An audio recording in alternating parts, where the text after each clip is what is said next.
ప్రభుత్వ బడుల్లోని విద్యార్థుల ఆకలి తీరుస్తున్న మధ్యాహ్న భోజన పథక నిర్వాహకులు అప్పుల ఊబిలో చిక్కుకుంటున్నారు.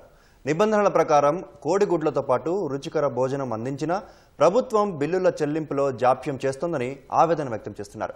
నెలల తరబడి బిల్లులు రాక అప్పులు చేయాల్సిన దుస్థితి నెలకొందని ఆందోళన చెందుతున్నారు. ఉమ్మడి కరీంనగర్ జిల్లాలోని మధ్యాహ్న భోజన నిర్వాహకులు సర్కార్ బడుల్లో పిల్లలకు పౌష్టికాహారం అందించేందుకు చేపట్టిన మధ్యాహ్న భోజన పథకం నిర్వాహకులను అప్పుల ఊబిలోకి నెడుతోంది. ఉమ్మడి కరీంనగర్ జిల్లా వ్యాప్తంగా 2368 ప్రభుత్వ పాఠశాలల్లో సుమారు 1,70,000 మంది విద్యార్థులు చదువుకుంటున్నారు. సుమారు 4,500 మందికి పైగా మధ్యాహ్న భోజన నిర్వాహకులు పనిచేస్తుంటారు. ప్రస్తుత పరిస్థితుల్లో పెరిగిన కూరగాయలు, నిత్యావసర ధరలు వారిని ఇబ్బందులకు గురిచేస్తున్నాయి. సక్రమంగా బిల్లులు రాక వచ్చిన సరుకులకు సరిపోక అప్పుల పాలు కావాల్సి వస్తుందని నిర్వాహకులు వాపోతున్నారు.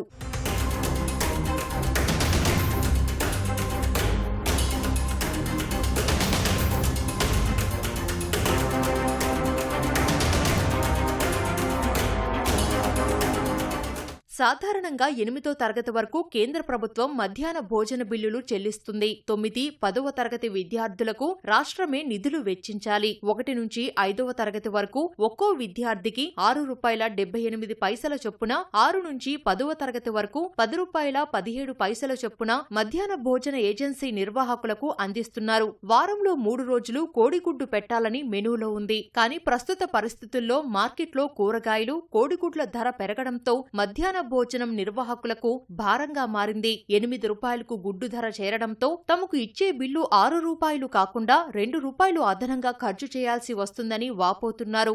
ఎగ్ అనేది మాకు ప్రభుత్వం ఇచ్చేది ₹6, మేము పెట్టేది ₹8. మేము సొంత డబ్బులు ₹2 ఎక్స్ట్రా పెట్టి తీసుకొచ్చి పెడుతున్నాము.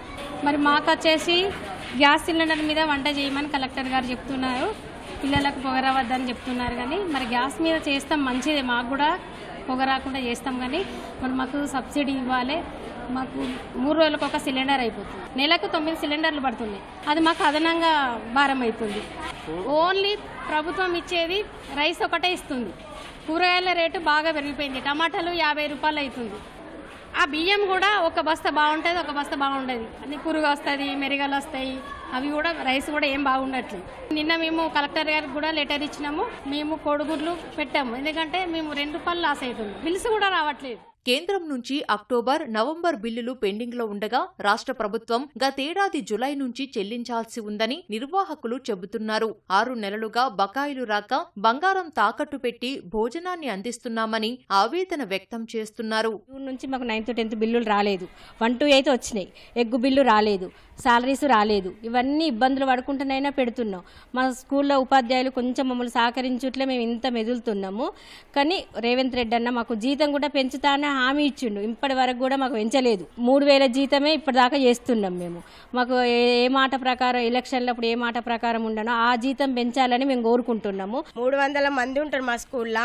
మాకు గత మార్చు, ఏప్రిల్ నెల నుండి బడ్జెట్ లేదు. 10th, 9th బిల్లులు లేవు సార్, జీతాలు లేవు. జూన్ నుండి ఇంతవరకు అన్ని బడ్జెట్ పెండింగ్ ఉంది సార్. ఇంతవరకు గవర్నమెంట్ మరి పిల్లల విషయం ఎందుకు అశ్రద్ధ చేస్తుంది? అమౌంట్ కట్టించు లేదు, బిల్లులు పెంచినాం అనుడు ఒకటి. అది ఎంత పెరిగింది, ఎంత వస్తుంది? మాకైతే 6 నెలల నుండి రూపాయి పడ్డది లేదు సార్. మాకు నెల బడ్జెట్ విడుదల చేస్తే మేము మంచిగా నాణ్యమైన ఫుడ్ పెట్టడానికి మస్తు రెడీగా ఉన్నాం సార్. అధికారులు ప్రతి నెల 10వ తారీఖున బిల్లులు చెల్లించేలా చర్యలు తీసుకోవాలని, గౌరవ వేతనం 3,000 నుంచి 15,000కు పెంచాలని నిర్వాహకులు డిమాండ్ చేస్తున్నారు.